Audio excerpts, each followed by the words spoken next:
Hi friends, ಎಲ್ರಿಗೂ ನಮಸ್ಕಾರ. Welcome to my YouTube channel Ramya Sudha inspiring world.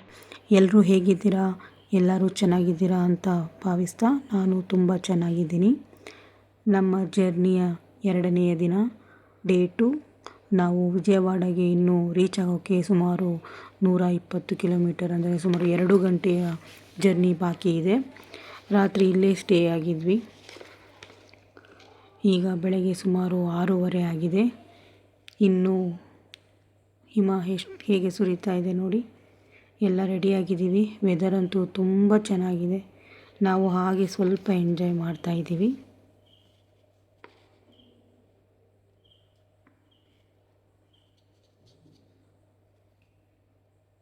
ಇದು ನಮ್ಮ ಹೋಟೆಲ್ ರೂಮ್. ಸಣ್ಣ ಗ್ಲಿಮ್ಸ್ ತೆಗೆದಿದ್ದೀನಿ. ಸಿಂಪಲ್ಲಾಗಿ ಇತ್ತು. AC ರೂಮ್ ತುಂಬ ನೀಟ್ ಆ್ಯಂಡ್ ಕ್ಲೀನ್ ಆಗಿತ್ತು.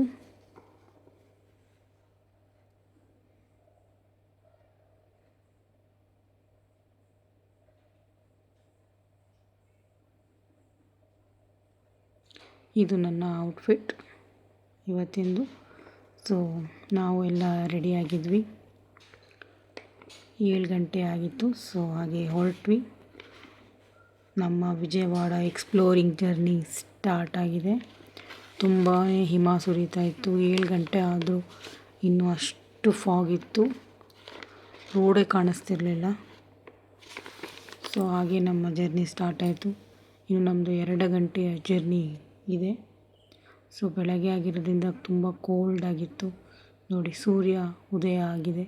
ಎಷ್ಟು ಚೆನ್ನಾಗಿದೆ, ನೋಡೋಕ್ಕೆ ಒಂಥರ ಖುಷಿಯಾಗುತ್ತೆ. ಸೊ ನಮ್ಮ ಫಸ್ಟ್ ಪ್ಲೇಸ್ ವಿಜಯವಾಡದಲ್ಲಿ ರೀಚ್ ಆಗ್ತಾ ಇದ್ದೀವಿ. ಸುಮಾರು 9 ಗಂಟೆ ಆಗಿತ್ತು. ಶ್ರೀಕರ ತೀರ್ಥ, ಇದು ನಂಬೂರು ಎಂಬ ಊರು ವಿಜಯವಾಡದ ಗುಂಟೂರು ನ್ಯಾಷನಲ್ ಹೈವೇ ನಿಯರಲ್ಲೇ ಸಿಗುತ್ತೆ. ಆರ್ಕಿಟೆಕ್ಚರ್ ಅಂತೂ ತುಂಬ ಚೆನ್ನಾಗಿದೆ. ವೈಟ್ ಮಾರ್ಬಲ್ನಲ್ಲಿ ಮಾಡಿದ್ದಾರೆ ಇದನ್ನು ಮಂಗಳಗಿರಿ ಜೈನ್ ಟೆಂಪಲ್ ಅಂತ ಕೂಡ ಕರೀತಾರೆ. ಅಲ್ಲೇ ಒಬ್ಬರು ಸೆಕ್ಯೂರಿಟಿ ಇದ್ದರು. ಸೊ ಕ್ಯಾಮ್ರಾ ವಿಡಿಯೋ ಅಲೋ ಇಲ್ಲ ಅಂತ ಹೇಳಿದ್ರು. ಹೊರಗಡೆಯಿಂದ ಮಾಡ್ಬೋದು, ಬಟ್ ಒಳಗಡೆ ಅಲೋ ಇಲ್ಲ ಅಂತ ಹೇಳಿದ್ರು. ಸೊ ನಾವು ಹಾಗೆ ಹೊರಗಡೆಯಿಂದನೇ ವಿಡಿಯೋನ ಮಾಡಿಕೊಂಡೆ. ಸೊ ಅವರು ತುಂಬ ನೀಟಾಗಿ ಎಲ್ಲ ದೇವಸ್ಥಾನದ ಬಗ್ಗೆ ಹೇಳ್ತಾಯಿದ್ರು. 2 ಪಾರ್ಟಲ್ಲಿ ಈ ದೇವಸ್ಥಾನನ ಕಟ್ಟಿದರು. ಒಂದು ಮಾಮೂಲಿ ದೊಡ್ಡದಾಗಿತ್ತು. ಇದು ಸ್ವಸ್ತಿಕ್ ಆಕಾರದಲ್ಲಿದ್ದಂಥ ದೇವಸ್ಥಾನ. ಇದು ಒಳಗಡೆ ಸ್ವಸ್ತಿಕ್ ಆಕಾರದಲ್ಲೇ ಮಾಡಿದರು ದೇವಸ್ಥಾನ. ಹೊರಗಡೆ ನಿಮಗೆ ಈಗ ಕಾಣ್ತಾ ಇದೆ. ಒಳಗಡೆ ಸ್ವಸ್ತಿಕ್ ರೀತಿಯಲ್ಲೇ ಎಲ್ಲನೂ ಮಾಡಿದ್ದಾರೆ. ಸೊ ಈಗ ನಾವು ದೇವಸ್ಥಾನಕ್ಕೆ ಒಳಗಡೆ ಹೋಗ್ತಾಯಿದ್ವಿ. ಸೊ ಅವರೇ ಕರ್ಕೊಂಡು ಹೋದರು ಒಳಗಡೆಗೆ ನಮ್ಮನ್ನು. ಎಲ್ಲ ದೇವರುಗಳ ಬಗ್ಗೆ ಹೇಳಿ ಧೂಪಗಳನ್ನೆಲ್ಲ ಅವರೇ ಹಚ್ಕೊಟ್ಟು ನಮ್ಮ ಕೈಲಿ ಮಾಡಿಸಿದ್ರು.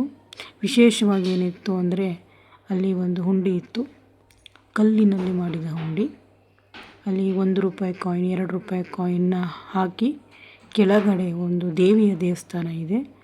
ಅದು ವರ್ಷಕ್ಕೊಮ್ಮೆ ಮಾತ್ರ ತೆರೀತಾರಂತೆ. ವರ್ಷಕ್ಕೊಮ್ಮೆ ಮಾತ್ರ ದೇವಸ್ಥಾನ ಓಪನ್ ಆಗುತ್ತೆ ಕೆಳಗಡೆ ಇರೋದು. ಸೊ ಇಲ್ಲಿ ಹಾಕಿದ ದುಡ್ಡೆಲ್ಲ ಕೆಳಗಡೆ ಗುಂಡಿಯಲ್ಲಿ ಬೀಳುತ್ತೆ. ಅದು 4 ಬಾರಿ ಸೌಂಡ್ ಬರುತ್ತೆ, ಟಣ್ ಟಣ್ ಟಣ್.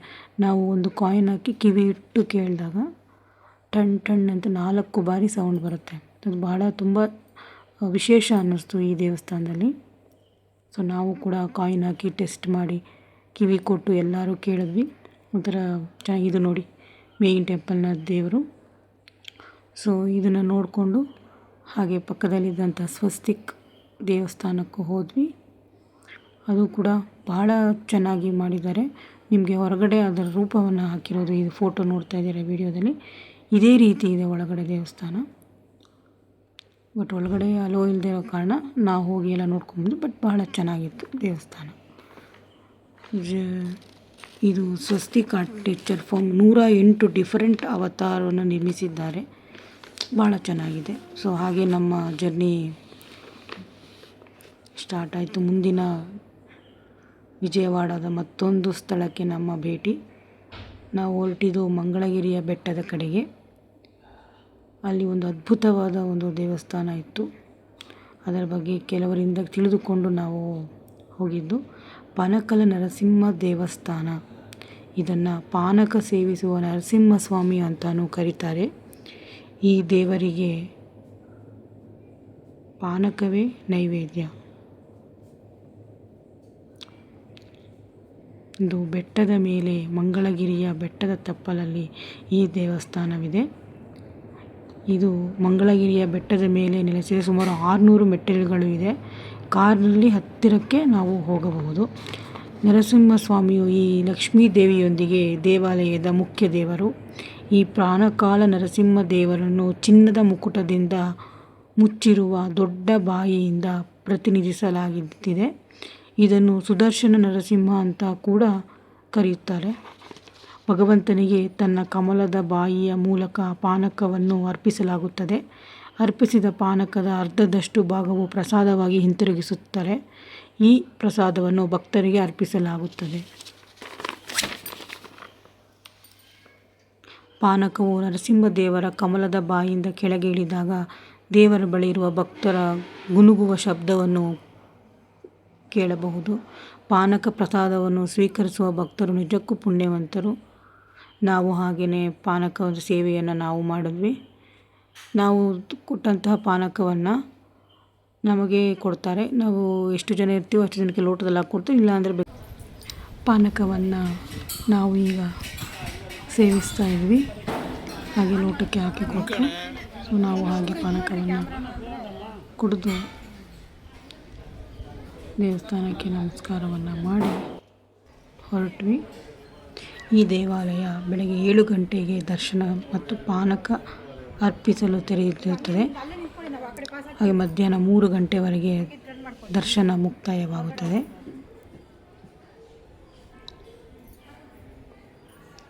ಸೊ ನಾವು ದರ್ಶನ ಮುಗಿಸ್ಕೊಂಡ್ವಿ. ಜಾಸ್ತಿ ರಶ್ ಇರಲಿಲ್ಲ. ಸೊ ಹಾಗಾಗಿ ಬೇಗ ದರ್ಶನ ಆಯಿತು. ಸೊ ಇಲ್ಲಿ ಒಂದು ಬೆಟ್ಟ ಥರ ಇತ್ತು. ಅಲ್ಲಿ ಹರಿಸ್ಕೊಂಡವರು ಹೋಗ್ತಾರೆ, ಬಟ್ ಕ್ಲೋಸ್ ಮಾಡಿದರು. ಸೊ ಅಲ್ಲೇ ಏನೋ ಪೂಜೆ ನಡೀತಾ ಇತ್ತು. ತೆಂಗಿನಕಾಯಿ ಇಟ್ಟು ಪೂಜೆ ಮಾಡ್ತಿದ್ರು. ಸೊ ಹಾಗೆ ನೋಡ್ಕೊಂಡು ನಾವು ಹಾಗೆ ಅಲ್ಲಿಂದ ಕೆಳಗಡೆ ಸ್ವಲ್ಪ ದೂರದಲ್ಲಿ ಮತ್ತೊಂದು ಲಕ್ಷ್ಮೀ ನರಸಿಂಹ ದೇವಸ್ಥಾನ ಅಂತ ಇತ್ತು. ಅದರಲ್ಲಿ ವಿಶೇಷವಾಗಿ ದೇವಸ್ಥಾನ ಬಹಳ ಚೆನ್ನಾಗಿತ್ತು. ಇದಕ್ಕೆ ಸಂಬಂಧಪಟ್ಟಿರೋದೇ ಆಗಿರ್ಬೋದು. ಗೋಪುರ ಕೂಡ ಬಹಳ ದೊಡ್ಡದಿತ್ತು. ಸೊ ಅಷ್ಟು ಹತ್ತಿರ ಬಂದಿದ್ವಲ್ಲ ಅಂಥೇಳಿ ಆ ದೇವಸ್ಥಾನ ಕೂಡ ನಾವು ದರ್ಶನ ಮಾಡ್ಕೊಂಡ್ವಿ. ಅಲ್ಲಿಂದ ಸುಮಾರು 1 ಕಿಲೋಮೀಟರ್ ದೂರದಲ್ಲಿ ಈ ದೇವಸ್ಥಾನ ಇದೆ. ಹೋಗುವಾಗ ಮೊದಲು ಇದೇ ಸಿಗೋದು. ಸೊ ಫಸ್ಟ್ ನಾವು ಅಲ್ಲಿ ಹೋಗಿದ್ದು, ಬರ್ತಾ ಈ ದೇವಸ್ಥಾನಕ್ಕೆ ಬಂದ್ವಿ. ದೇವಸ್ಥಾನವೂ ಭಾಳ ಚೆನ್ನಾಗಿತ್ತು.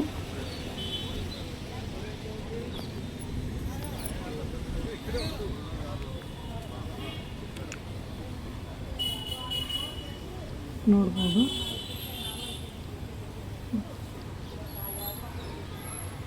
ಜನಗಳು ಏನೋ ಸುಮಾರಾಗಿ ರಶ್ ಇತ್ತು. ಆದರೂ ಪರವಾಗಿಲ್ಲ, ದರ್ಶನ ಬೇಗನೆ ಆಯಿತು ನಮಗೆ.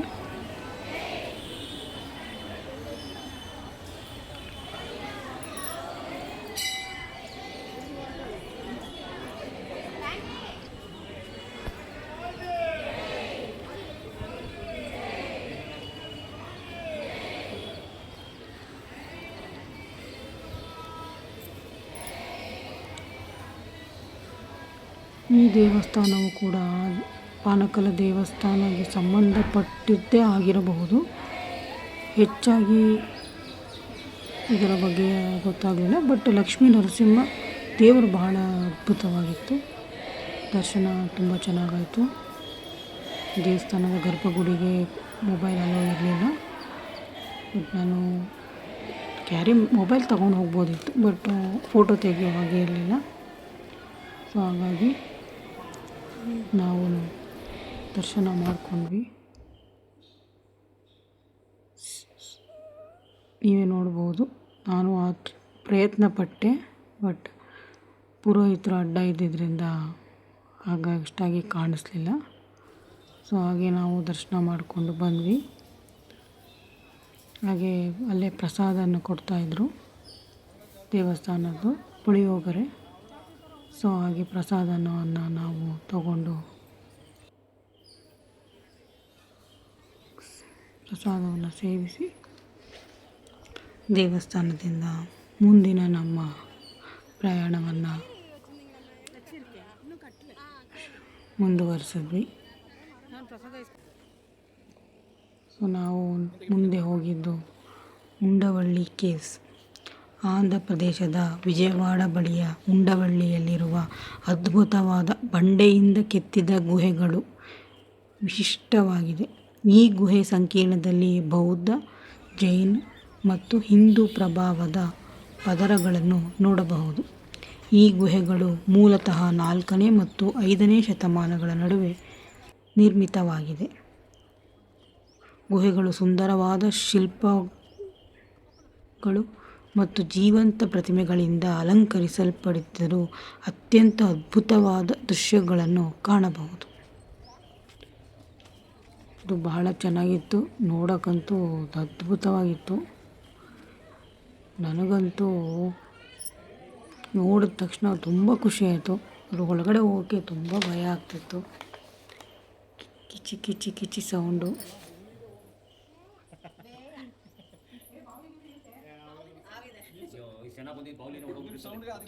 ಬಾವುಲಿ ಅಂತ ಕಾಣುತ್ತೆ ಒಳಗಡೆ. ಕಿಚಿ ಕಿಚಿ ಸೌಂಡ್ ಆಗ್ತಿತ್ತು. ಆದರೂ ಧೈರ್ಯ ಮಾಡಿ ನಾನು ಒಂದು ರೌಂಡ್ ಹೊಡೆದೆ ಒಳಗಡೆ.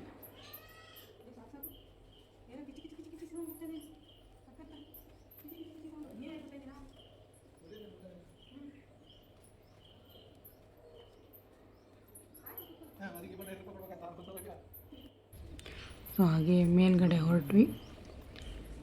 ಎಲ್ಲ ಅದ್ಭುತವಾಗಿತ್ತು ಮಾತ್ರ. ಮಸ್ಟ್ ವಿಸಿಟ್ ಪ್ಲೇಸ್ ಅಂತ ಹೇಳ್ತೀನಿ ವಿಜಯವಾಡದಲ್ಲಿ ಉಂಡವಳ್ಳಿ ಕೇವ್ಸ್ನ. ಹೇಗೆ ಅವರು ಕೆತ್ತನೆಗಳನ್ನ ಮಾಡಿದ್ದಾರೆ, ಶಿಲ್ಪಗಳನ್ನು ಅಂದರೆ ಅದ್ಭುತವಾಗಿ ಮಾಡಿದ್ದಾರೆ ನೋಡಿ. ಗಣೇಶನ ವಿಗ್ರಹ ಹೇಗೆ ಎಷ್ಟು ವರ್ಷ ಆದರೂ ಹೇಗೆ ಇದೆ ಅಂದರೆ ತುಂಬ ಅದ್ಭುತವಾಗಿದೆ ಎಲ್ಲನೂ ನೋಡೋಕ್ಕೆ.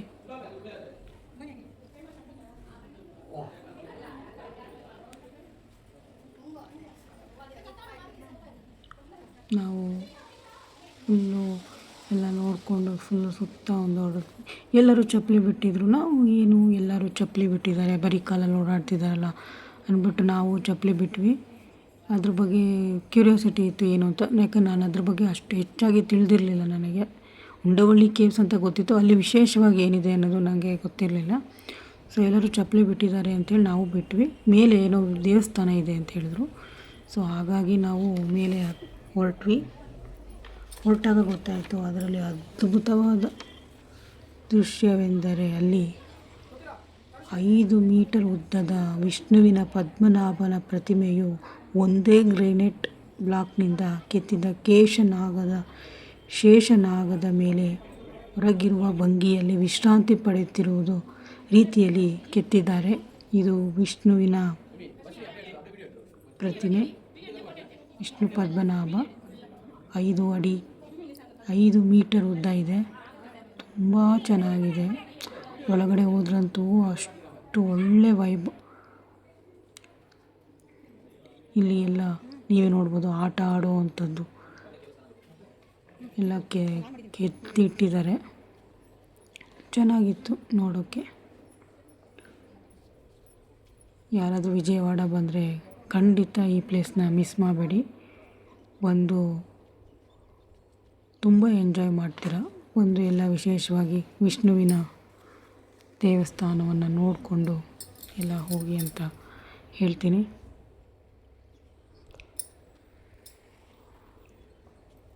ಸೊ ಉಂಡವಳ್ಳಿ ಕೇವ್ಸ್ನ ಮುಗಿಸ್ಕೊಂಡು ನಾವು ಮುಂದೆ ಹೊರಟ್ವಿ. ಈಗ ನಾವು ಹೋಗ್ತಿರೋದು ಪ್ರಕಾಸಂ ಬ್ಯಾರೇಜ್. PB ಕೃಷ್ಣಾ ನದಿಗೆ ಅಡ್ಡಲಾಗಿ 1223.5 ಮೀಟರ್ ಉದ್ದವಿದ್ದು ಭಾರತದ ಆಂಧ್ರ ಪ್ರದೇಶದ ವಿಜಯವಾಡ ಮತ್ತು ಗುಂಟೂರು ಜಿಲ್ಲೆಗಳನ್ನು ಸಂಪರ್ಕಿಸುತ್ತದೆ. ಇದು ವಿಜಯವಾಡದ ಒಂದು ಪ್ರವಾಸಿ ಆಕರ್ಷಣೆಯಲ್ಲಿ ಒಂದಾಗಿದೆ. ಈ ಬ್ಯಾರೇಜ್ ಸರೋವರದ ನೋಟಗಳನ್ನು ಒದಗಿಸುತ್ತದೆ. ಇದರ ಮೇಲೇ ನಾವು ಮುಂದಿನ ಒಂದು ವಿಜಯವಾಡದ ಸ್ಥಳಕ್ಕೆ ಹೋಗಬೇಕಾಗತ್ತೆ. ಸೊ ಇದೇ ಒಂದು ರೋಡು. ಅಲ್ಲೇ ಬ್ಯಾರೇಜ್ ಕೂಡ ನಾವು ನೋಡಬಹುದಾಗಿದೆ. ಇದು ಬಹಳ ಚೆನ್ನಾಗಿತ್ತು, ಪ್ರಕಾಶಂ ಬ್ಯಾರೇಜ್. ಸೊ ಇಲ್ಲಿಂದ ನಾವು ಹೊರಟಿದ್ದು ನಮ್ಮ ವಿಜಯವಾಡದ ಮತ್ತೊಂದು ಪ್ರಮುಖವಾದ ದೇವಸ್ಥಾನ, ಕನಕದುರ್ಗ ದೇವಸ್ಥಾನ. ಆಂಧ್ರ ಪ್ರದೇಶದ ವಿಜಯವಾಡದಲ್ಲಿರುವ ದುರ್ಗಾದೇವಿ ಅರ್ಪಿತವಾದ ಈ ದೇವಾಲಯವು ಕೃಷ್ಣಾ ನದಿಯ ದಡದಲ್ಲಿರುವ ಇಂದ್ರಕೀಲಾದ್ರಿ ಬೆಟ್ಟದ ತುದಿಯಲ್ಲಿದೆ. ಕಾಳಿಕ ಪುರಾಣ ಮತ್ತು ದುರ್ಗಾ ಸಪ್ತಸತಿಯಂತಹ ಪವಿತ್ರ ಗ್ರಂಥಗಳಲ್ಲಿ ದೇವಾಲಯ ಮತ್ತು ಅದರ ಪ್ರಧಾನ ದೇವತೆಯ ಬಗ್ಗೆ ಉಲ್ಲೇಖವಿದೆ. ಈ ದೇವಸ್ಥಾನವು ಬಹಳ ಚೆನ್ನಾಗಿತ್ತು.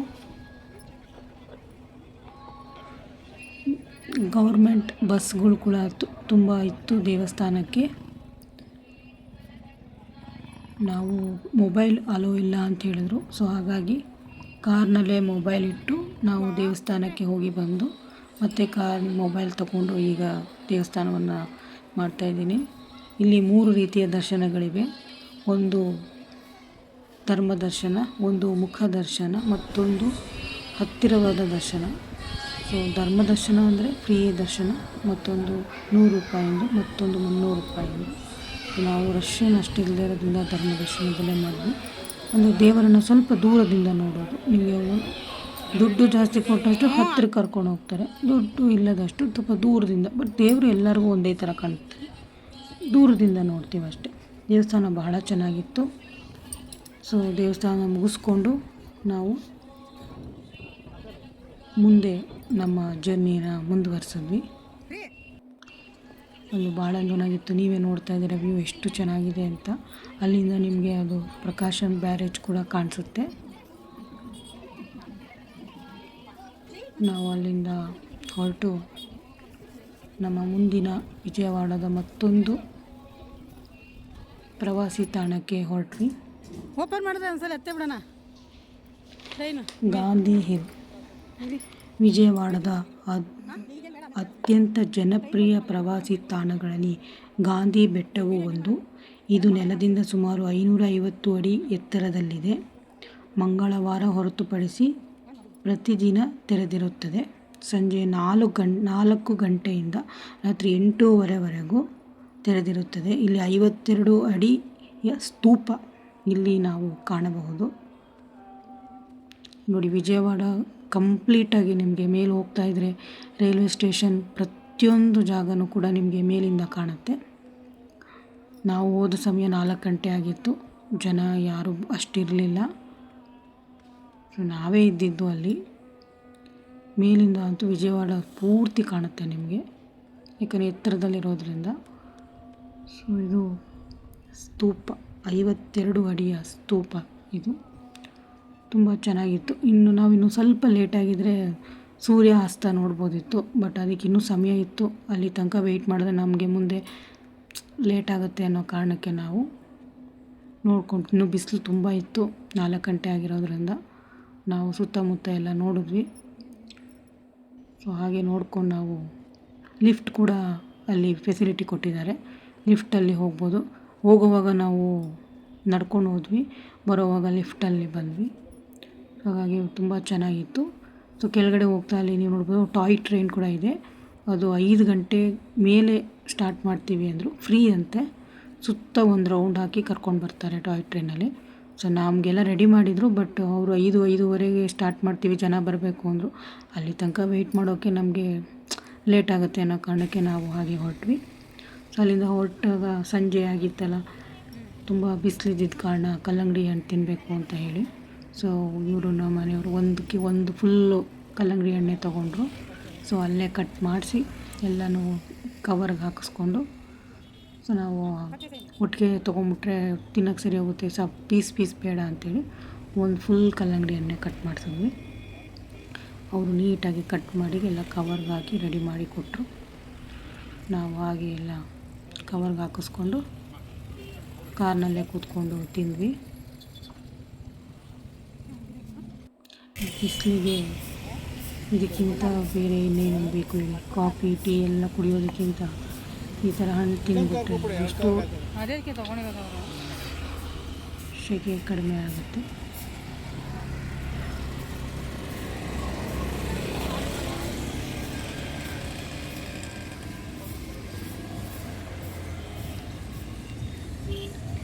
ಈಗ ಸಮಯ ಹೆಚ್ಚು ಒಂದು 5-5:30 ಆಗಿತ್ತು. ಬಿಸಿಲು ಮಾತ್ರ ತುಂಬ ಇತ್ತು. ಸೊ ನಾವು ಕಲ್ಲಂಗಡಿ ತೊಗೊಂಡು ಅಲ್ಲೇ ಸ್ವಲ್ಪ ತಿಂದು ನಮ್ಮ ಪ್ರಯಾಣವನ್ನು ಮುಂದುವರಿಸಿದ್ವಿ. ಮತ್ತೆ ಒಂದು ಸ್ಥಳಕ್ಕೆ ಹೋದ್ವಿ. ಬಟ್ ಇದು ವಿಡಿಯೋ ಲಾಂಗ್ ಆಗೋದ್ರಿಂದ ನಾನು ಇಲ್ಲಿಗೆ ಎಂಡ್ ಮಾಡ್ತಾಯಿದ್ದೀನಿ. ನಮ್ಮ ನೆಕ್ಸ್ಟ್ ಎಲ್ಲಿ ಸ್ಟೇ ಆದ್ವಿ, ಮುಂದೆ ಎಲ್ಲಿ ಹೋದ್ವಿ ಅನ್ನೋದನ್ನು ನನ್ನ ಮುಂದಿನ ವ್ಲಾಗಲ್ಲಿ ತಿಳಿಸ್ಕೊಡ್ತೀನಿ. ಸೊ ಎಲ್ಲರೂ ಈ ನನ್ನ ಒಂದು ವ್ಲಾಗ್ಸ್ನ ಇಷ್ಟಪಡ್ತೀರಾ ಅಂದ್ಕೊಂಡಿದ್ದೀನಿ. ಎಲ್ರಿಗೂ ಬಾಯ್, ಟೇಕ್ ಕೇರ್.